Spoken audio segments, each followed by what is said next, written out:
どうもよろしくお願いします。高倉和也です。ゴジラ怪獣の好きなところを語る動画、ゴジラ怪獣ここが好き。今回もよろしくお願いいたします。今回紹介する怪獣はビオランテということで、バイオ怪獣というね、別名も持っている非常に人気の高い怪獣でございます。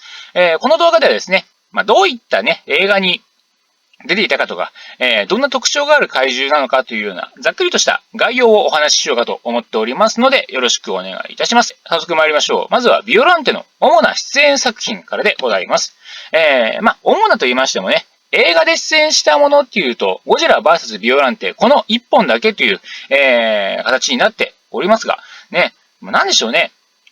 映画1本しか出てない割にはね、妙に存在感あるなと。ね、なんかね、売れる直前の一発屋みたいな。あいつ全然知らねえけど、やけに爪痕残してんなみたいなね。そんなね、活躍をした、怪獣。それがビオランテと言えるんじゃないかな。そもそもね、このゴジラ VS ビオランテっていう映画、結構ね、何回も見ちゃったよっていう人結構いると思うんですよ。やっぱりね、この後に続く VS シリーズのね、一応スタート地点と言える映画かなとも思います。この作品に登場した、ゴジラのデザインがですね、その後のね、バーサスシリーズの、ゴジラの基本的なデザインに、なっていたりとかですね、あと三枝美紀ね、超能力少女。ね、あのキャラクターが初登場したのもこの映画だったりとか、その後に続く要素がね、いろいろと盛り込まれております。もちろん G 細胞もね、そう。G 細胞はこの映画から、スタートした設定ですから、そういういろんなバーサスシリーズ通して使われる設定が、生まれたのがこの映画かなというところもありますし、やっぱり単純にね、映画として面白いっていうのはありますよね。あんまり僕映画2っていうわけでもないんで、あんまり言うのもあれなんですけど、やっぱテンポもいい感じもするし、音楽がやっぱいいっすよね。階段を降りる時の音楽とかね。ミスターマリックみたいな見た目をしたね、謎の海外の殺し屋みたいなやつが階段を降りる時のやたらテンポのいいテーマ。あれとかね。あと、名台詞。薬は注射より飲むのに限るぜ、ゴジラさんっていう。ね。あの名台詞が聞けるのはこの映画だけですから。そういうところで、見どころもね、たくさんある映画かなっていうのもあるんで、やっぱり何回も見ちゃうなっていう人が多いのかなと。その分、ビオランテも印象に残ってるのかなっていうような感じもいたしますね。はい。映画のね、出演作としてはこれだけなんですけれども、僕の中でね、ビオランテといえば、むしろこっちだなっていうのがありまして、それがこちらですね。超ゴジラというですね、スーパーファミコンの、ゲームソフトがあるんですけれども、こちらにね、ビオランテ、敵怪獣として出てくるんですが、これがね、強いのよ。ね、もう本当にね、このゲームやってた時は僕はね、幼稚園とか、それぐらいの時なんですけどね、相当ね、やり込んでました。毎日飽きもせずね、やり込んでましたけれどもね、もうとにかく強くてね、もうちょっとこれに関してはね、いろいろと思い出というかね、恨み節というかいろいろあるので、ね、ちょっと動画の最後の方でね、お話ししたいなと思います。はい。そういうわけでね、大体こういう作品群に出演しているビオランテなんですけれども、一体どんな特徴がある怪獣なのかというのをね、続けてお話ししていきたいと思います。まずですね、誕生の経緯としましては、バラとゴジラと人間、この3つのですね、細胞が組み合わさって生まれた怪獣だというふうな設定が付けられております。一体どんな経緯でね、そんなことが起きたんだと。ね、普通にほっといたら合体するもんじゃないですからね、この3つって。この白神博士っていう、科学者ですね。マッドサイエンティストと言っていいのかもしれないですけど、その科学者の人がですね、もともとですね、バラに自分の娘の細胞を移植したものを育ててたんですよ。この時点でちょっとね、って、ちょっとね、聞き直したくなるような、もう一回言ってもらえるみたいなね、感じもしますけどね。ただね、いくら人間の細胞を移植したからっつって、バラはバラですから、いつか枯れちゃうんですよね。でも、それをね、非常に不憫に思った、悲しく思った博士がですね、ゴジラ細胞に目をつけるわけです。ゴジラ細胞っていうのはですね、すごく再生能力が高い、という特徴がある細胞なんですね。そのゴジラ細胞を、組み込むことによって、ね、娘に永遠の命を与えるんだというね、そういうことをね、望んで、細胞を組み込んだ結果、生まれてしまったのがビオランテと、いうふうな、そういうね、誕生経緯となっております。絵に描いたようにやっちまった系の科学者ですけど。ね、割とね、あるじゃないですか。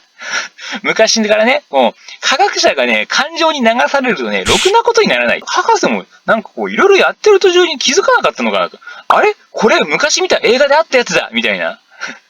真剣ゼミで見たやつだみたいなね。そんな感じで気づかなかったのかなと思うんですけどもね。まあ、そもそもね、その、ゴジラ細胞と出会う前からね、ちょっとやばいんですよ、この博士。危ないっちゃ危ないんですよね。普通、なかなかね、自分の娘の細胞をね、バラと組み合わせて育てるかっていうね。誰かに見られたらどうすんだって話ですよね。だから、ね、なんかこう、まかり間違ってね、なんかこう、テレビのバラエティ番組とかでね、なんか、知る人ぞ知る名物博士登場みたいな感じで、家になんか若手の芸人とかがこうね、ロケに来て、ね、おー、素敵なお家ですねなんていう風に入ってきてね。なんか、昔やったら銭金みたいな感じでこう、オタクに訪問みたいな感じで来て、おー、素敵なオタクですねこのバラなんすかこれなんか、ね、綺麗なバラですけど、なんか、特別な、ね、珍しいバラなんすかって聞いたら、そのバラにはね、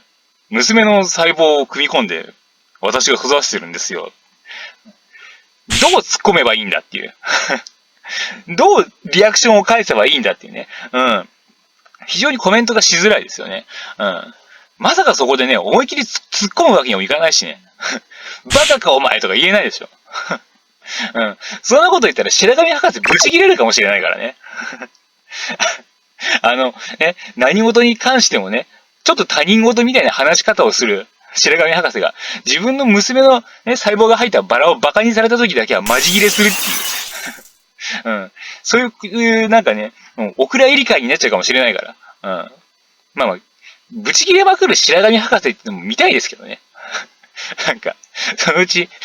バラエティ番組でも、なんか名物博士みたいになっちゃって、何をしたら白神博士はブチ切れるかゲームみたいな。娘の細胞が入ったバラの花びらをちょっとちぎってみた。セーフみたいなね。なんか、じゃあ僕、バラの茎、ハサミで切っちゃうと思いますってこう、ちょけた若手の俳優とかが来て、スタジオで、おい、やめろやめろやめろみたいな。そんなね、バラエティもちょっとね、まあ、見たいっちゃ見たいようなね、気もしますけども。そんな博士の、過ちによって生まれた怪獣というのがビオランテというわけですね。はい。そして、怪獣としての攻撃手段ですね。になりますと、まず触手。この触手を使ってね、ゴジラの手の甲を貫くとか、ね、巻きついたりとかっていうね、結構ね、活躍する武器なんですけれども、この触手のね、動きがいいんですよ、やっぱり。やっぱ、こういう長いものがね、動く、操演技術っていうと、昭和のキングギドラなんかを思い返したりもするんですが、ちょっとね、首の動きとはまた違うんですよね。こう、波打つ動きというか、多分ね、あんまりその実際にいる生物がやるような動きではないんだろうなっていうのを思うんですけど、ただそういうね、実際にはありえない動きなのに、それをさもこう、生物感のある動きというか、生き物かのように動かすというね、そこの技術力ですよね。そしてですね、強酸性の樹液。これもね、強力な武器ですね。ゴジラのね、体にこう、ビシャッとかかることによって煙が出るくらいの、それくらいの、酸性度というんですかね、強さを持っているものなんですけども、これをね、口から吐くっていう、強酸性のものを口から吐くっていうね、僕もね、何を隠そう、2日3日ぐらい連チャンでこうね、深酒をして、毎日日本酒をガブガブ飲むみたいなことをするとね、次の日の朝ぐらいにはね、だいぶ強酸性のものがね、口から出ることはあります。はい。その時はね、これがビオランテの気持ちか、と。多分ビオランテも、この樹液吐いた後、なんか口の中変な感じだなとか思ってたんだろうなとか、ね。ビオランテの映画を見ていたあの頃は、こんな大人になるなんて思わなかったのに、みたいなことを、思い返しながらね、やはり人間の業は深いと思いながら、過ごしております。はい。やっぱりね、この触手も含め、触手も結構脆いんで、案外ね、この細くて弱いんですぐちぎれちゃうんですよね。で、ちぎれたところから体液みたいなものが出たりとか、あとこの樹液も含めてビオランテとゴジラの戦闘シーンって、なんかね、こう、そういう体液、樹液の描写がですね、いい意味ですごい気持ち悪いんですよね。いい意味ですごく。なんかこう、闇夜のね、夜の戦闘シーンで、体のね、黒いゴジラとビオランテ、この両者が戦ってるところに、この黄色とも緑ともつかないね、こう、微妙なね、いい具合の気持ち悪さを持った粘り気を持ったこの体液とか樹液がね、ビシャッとこう飛び散る。そのシーンがね、なんとも美しいんだけど気持ち悪いっていう、本当にね、絶妙なバランスの、シーンになってるので、子供の頃は結構そのシーンがね、なんか、ね、理由ははっきり言葉にできないんだけど、すごく怖くて、不気味で、やっぱり今になって改めて思うとそういう気持ち悪さとか、っていうもののね、この、バランスですよね。やっぱ、怪獣そのもののかっこよさと、その描写の気持ち悪さのバランスみたいな、そういうところがね、考え尽くされたすごいシーンだったんだろうなと、今になって、改めて思いますね。はい。ということでね、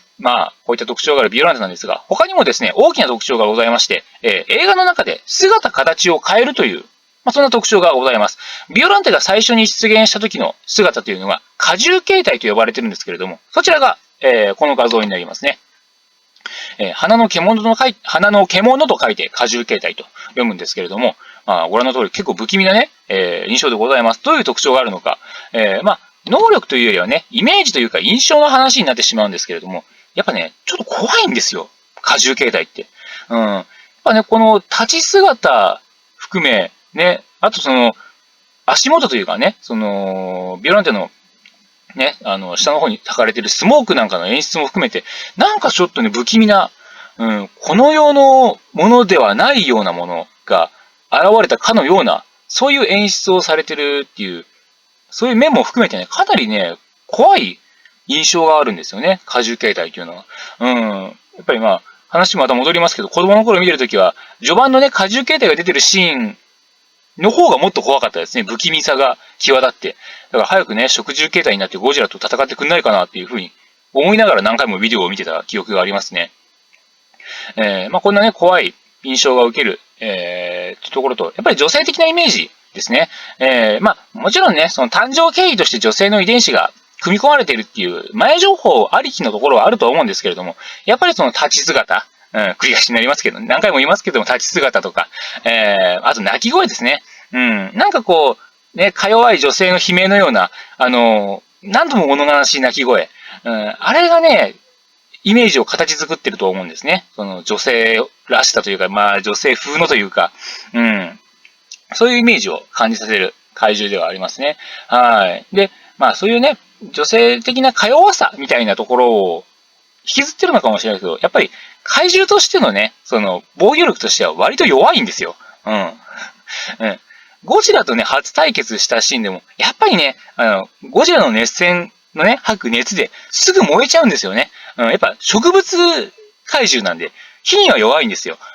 熱戦一発でもうほぼ致命傷ぐらいのダメージを食らっちゃうんですよね。これかなりね、東方怪獣としては防御力弱い部類に入ると思うんですよ。だって、アンギラスですら、熱戦何発か耐えてるんだから。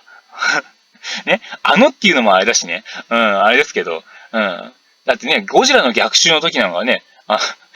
その時のゴジラが吐いてたのが、ね、熱戦というよりも、あれは白熱光だろくらいのなんかさ、ちょっと違うやつだろっていう考え方もあるけれども、それにしたってね、何発か耐えてましたから、あの時。謎のね、首を左右に振ることで、白熱光を受け流すっていう、謎の技術を使って避けてましたから、攻撃を。その後ね、その息の根を止められた後に、甲羅に思いっきりね、バーンと吹きかけられて死んでましたけどね。それくらいね、アンギラスでも避けれるんですよ。避けれるというか耐えれるもんなんですよね、ゴジラの熱戦って案外。それをね、一撃食らっただけで致命傷を食らってしまうという、かなり防御力が弱い面がある怪獣だなというのが、特徴かなと思います。さて、そんな荷重形態なんですけれども、一旦はね、そのようにゴジラの熱戦の前に、あえなく敗れてしまうんですけれども、一旦姿を消した後に、再び出現した時、その姿が変わっております。その時の形態がこちら、食獣形態と呼ばれる、形になっておりまして、もうすっかり怪獣、ね、なんか女性的なイメージはすっかりなくなっちゃってね、同窓会で